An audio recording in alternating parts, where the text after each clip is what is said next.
Tapos na rin ako sa mga gawaing bahay. Tapos na ako maglaba. Kaya ang gagawin ko, manunood na ako ng K-drama. My favorite K-drama. Kaya, watch out guys! Welcome to my vlog!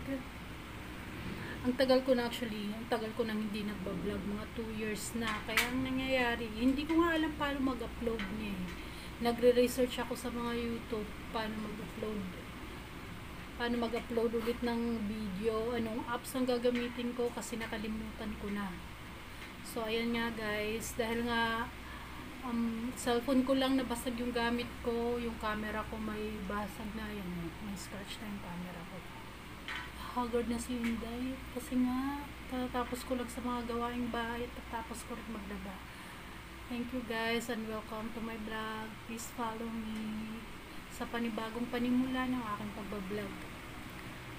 Please support my vlog kahit nga medyo magulo pa dahil nga hindi ko pa alam paano mag-upload ulit. Actually active ako sa Facebook, sa YouTube kasi medyo nangangapa pa ako paano mag-edit. Hindi ko pa alam, nakalimutan ko mag-edit ng video, paano i-upload sa YouTube. Nagre-research pa ako. Kaya pasensya na guys kung magulo pa itong aking video. Thank you.